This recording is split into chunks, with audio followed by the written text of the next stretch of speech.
We always jokingly say, like, why do they do this stuff? It's like genetic or something. It's like a pit bull sees a child. They just have to maul it to death. SJWS see people having a good time, and they just can't have that.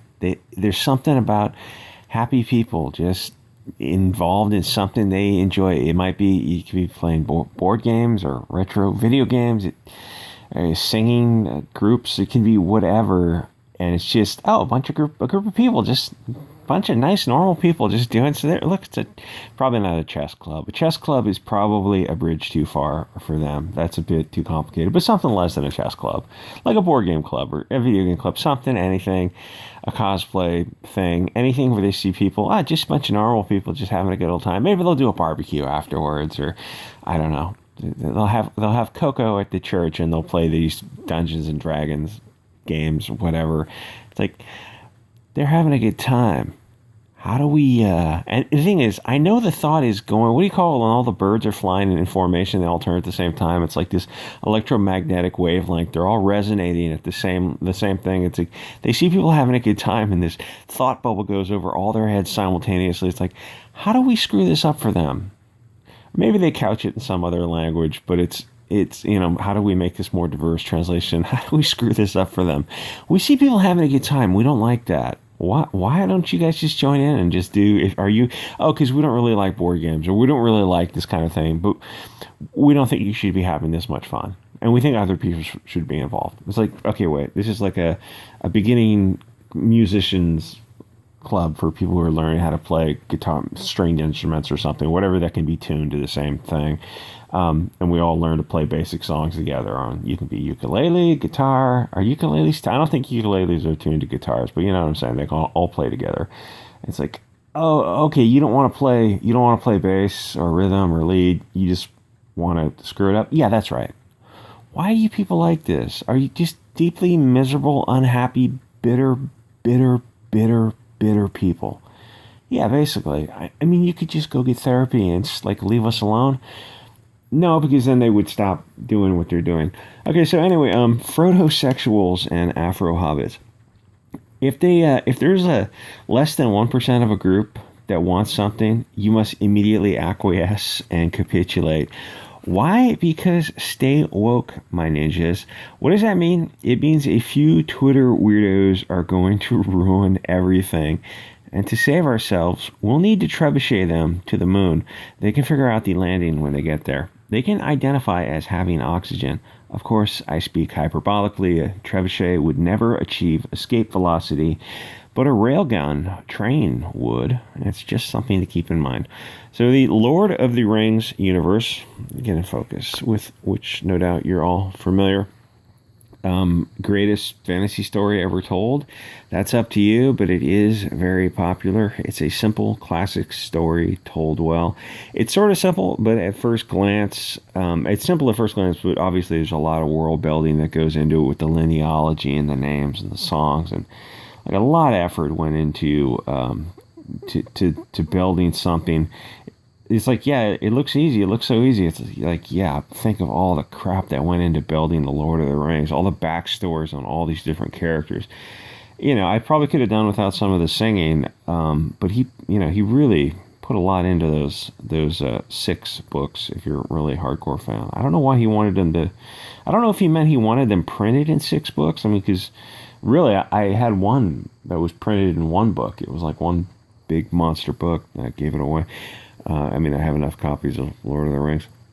The thing is, there's a lot to familiarize yourself with. And here's one thing about the movies, is that when they pronounce the words for you in the films, it makes the book impact your memory a little bit differently. It solidifies it in your memory, because now you know the correct pronunciation, as opposed to reading the book. You're like, I have no idea how to pronounce any of these names. It made it a little harder for me when I was reading the books, and then when the movies came out, I'm like, oh, this is the accepted pronunciation. It's like, okay, now I know what to do with it. So Tolkien wrote the Hobbit for his kids. It was based on his war experience, European mythology, I guess some Christian influence in there too. So the Hobbit is great, and you can tell it's written for his kids. And later on, when he wrote the trilogy, he had to go back and change I think the ring scene in the Goblin Caves, because it had to fit the sequel, because he realized he needed to continue the story in the later books, The Lord of the Rings. You got to realize that the people we're dealing with on Twitter, some of them are insane.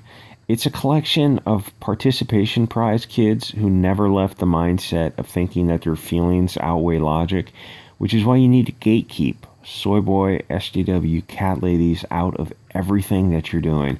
They will ruin anything that they can get their hands on. They're parasites. They can't help themselves.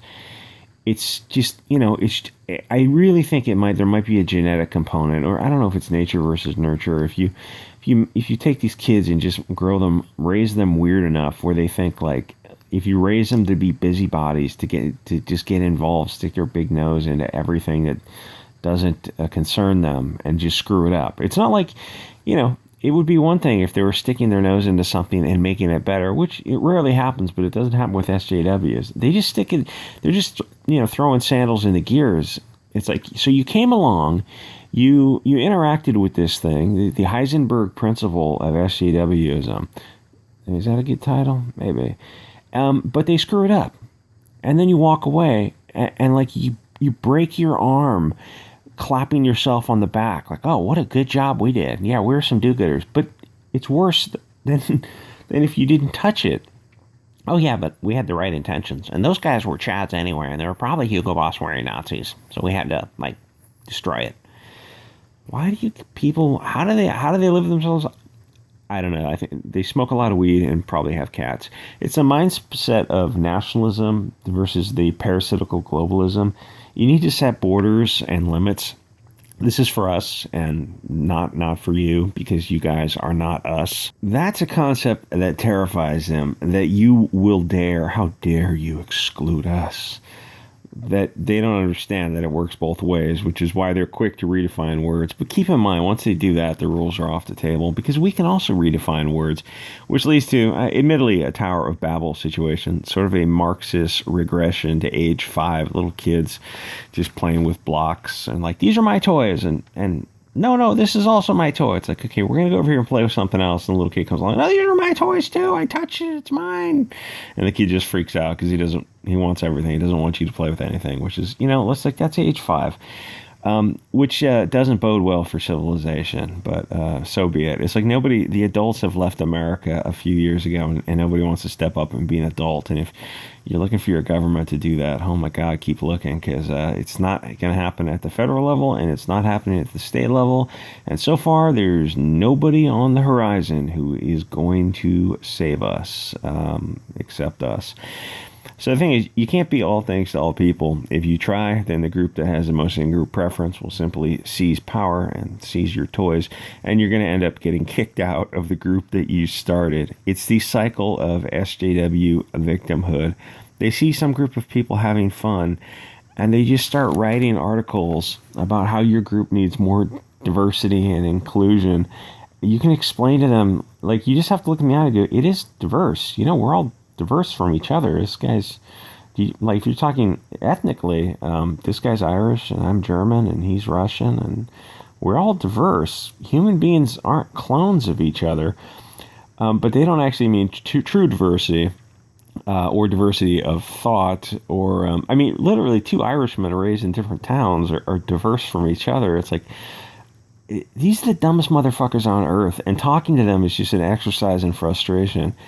And when they talk about, like, people need to go in there or like diversify something, they mean themselves, and preferably in positions of power, so that they can change everything and make it crap. They destroy it and then they move on, and they just clap like fucking retarded seals. They're so fucking proud of themselves.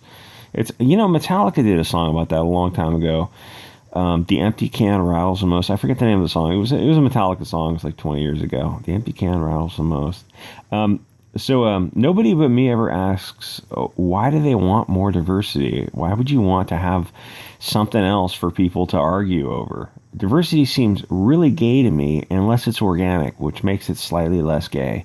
Speaking of that, the Hobbits are not BLT. They have canonically been married and had kids and that kind of stuff. It's in the Silmarillion. Is that the book he covered? That was like the fifth book. I don't know, but it might be in the appendix of the Lord of the Rings. I don't know if I studied that carefully. I've read the Lord of the Rings and the Hobbit many times, but now when I read it, I kind of skip over the songs.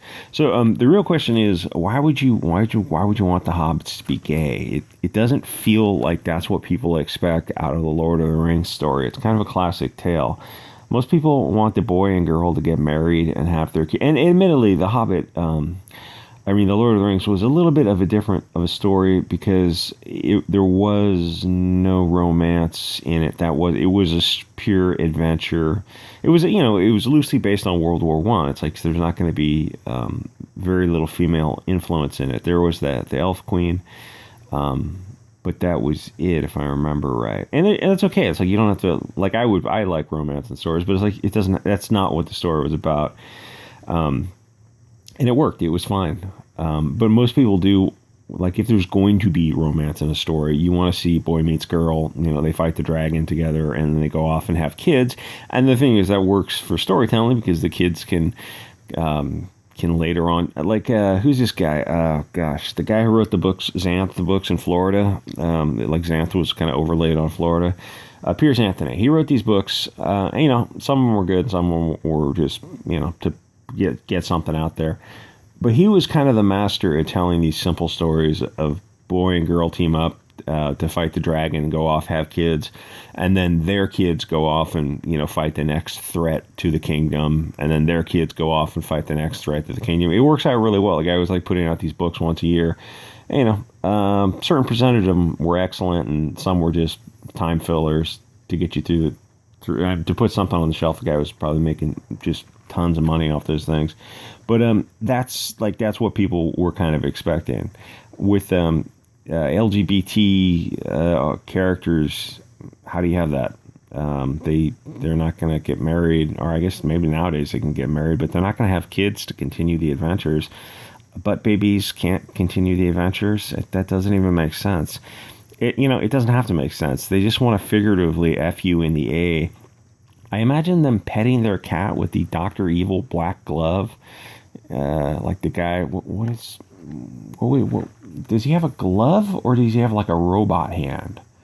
I'm not sure. Maybe it's just a hand and a glove. Petting, some evil cat. They're just thinking about they're just thinking about flowers and then crushing those flowers beneath their boots. They're kind of the anti-life people, the left-hand path, sinister, Lucifer, filth, corruption. The thing is, they also have Twitter brain, where they virtue signal just the most stupid things that they don't really care about. It's that meme of, they see something and they want to destroy it, and then you go, okay, well, now you've taken ownership of it. It's yours. You can do whatever the hell you want with it. It's like, I didn't really want it in the first place. Great. So you just came along and you just ruined it for everybody. Oh, well, and the thing is, they will never see their part in it. Like, you just could have left well enough alone. You just didn't have to stick your finger in the pie. But they did. Anyway, like, comment, subscribe, and I'll see you guys on the next episode.